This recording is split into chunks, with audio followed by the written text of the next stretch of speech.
Hello everyone and welcome to another edition of AoS Close Ups. This week we're going to take a look at Khorne's mortal high priests, the Bloodsecrators. We'll take a look at their background, their rules, and which units you should pair them up with.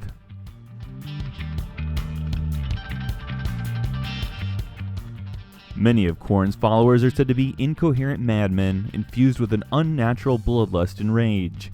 But none are so pure in this description than those chosen warriors that are the Bloodsecrators. So given in to the frenzy for death that not a single speck of sanity or self remains within these husks of men. These maniacs have had their minds grounded by the constant roars of Khorne in their thoughts, to the point that they lack all reason beyond a honed ability to kill. They care not for their own lives, glory, or power, merely a need to perpetuate death and destruction.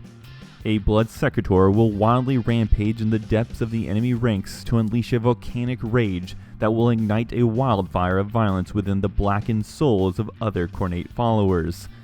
The inferno of violence that follows destroys absolutely, and acts as a beacon that summons to the realms even more of Khorne's legions. Now, the origin of the Bloodsecrator is shrouded in myth and fear. Some whisper that when a realm's moons are full, blood sacrifices are made, and demonic phrases are then carved into the skin of the aspirants. While still others claim that Khorne himself takes much more of a direct role in their creation, consuming the minds of his chosen with an unnatural vision of slaughter. No matter the truth, these chosen are drawn to take pilgrimage directly into the blood god's realm. And those who survive this pilgrimage are rewarded with a grim, Khornate lodestone, the Portal of Skulls. These accursed icons feed on the rage and pain around them, and pulse with an intense power of barely contained fury.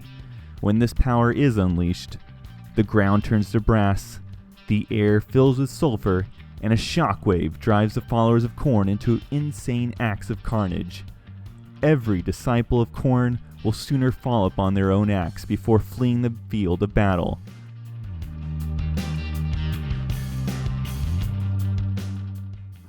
Alright, so let's go ahead and jump into the rules, and looking at the stats of the Bloodsecrator, he really shapes up as a decent infantry hero. He has hero level armor, with a 3+, of course. He has 4 attacks, his weapon hits above average, he even wounds on 3s also. He even gets a rend characteristic, so he's not bad. He has everything that you would expect a hero to have at a minimum, I would think.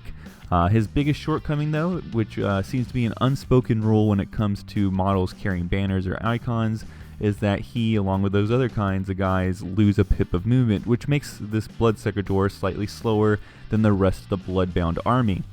In my experience, this means that early on in the game, you will probably be running with him more just to ensure he keeps up with the rest of the army. Alright, so let's take a look at his one ability, the Portal of Skulls. This is something you can use in your hero phase. It actually has 2 parts to it. When I was first playing this model, I thought it was an either-or choice because a lot of the things in the game are either-or. This is one of the few things, though, you get both abilities when you activate it. So the first part of the activation is called Loathsome Sorcery. Both sides must reroll successful casting rolls for wizards within 18 inches of this model before any unbinding rolls are made. So this is a pretty handy extra defense against magic. If you're running a pure Bloodbound army, you're not going to have any wizards. Now there are models in the army like Slaughter Priests that can help unbind things, but I think this is a helpful little addition since you're probably not allying with any wizards, just to give you a little bit more defense against that weakness. Beyond that, though, the Loathsome Sorcery, you also get Rage of Khorne.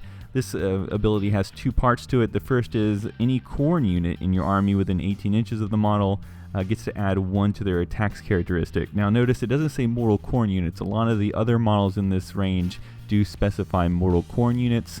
This one actually just says Khorne units. So you could bring some Khorne Bloodletters, any other of the Khorne demons, and they will also get this benefit.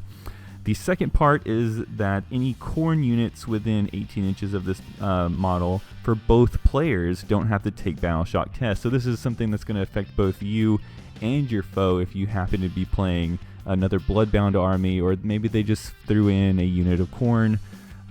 Just something that they will benefit from if you do activate this. So that's it for abilities. So now let's talk about what you want to include in an army that has the Bloodsecrator.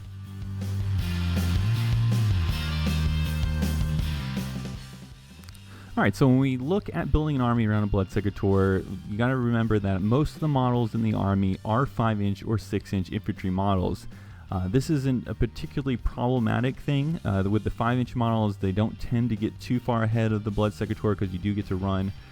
But that extra inch in the 6-inch movement does sometimes you find yourself pulled away from your Bloodsecrator, and that's extremely pivotal when it comes to the unit that benefits most from him, and that are the Blood Reavers. The Blood Reavers do have a 6-inch range of movement. Throughout the course of the game, you are going to find that you're going to sometimes run with both of the units, the Blood Reavers and the Bloodsecrator, and eventually you are going to charge with the Blood Reavers too.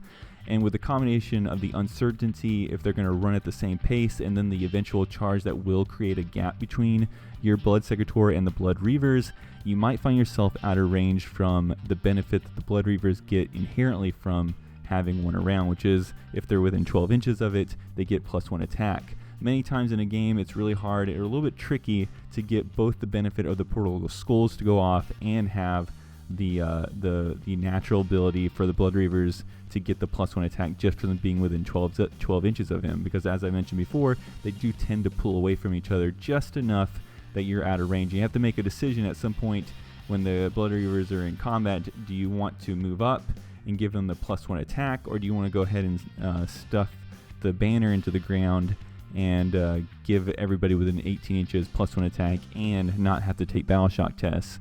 Now, with that in mind, there are other ways to make sure maybe the unit of Blood Reavers that are getting a little bit too far ahead don't take battle shock tests, whether that's through Inspiring Presence or any other form of ability that gives them the ability to ignore battle shock tests. It's just something that you need to keep in mind, is what I'm getting at.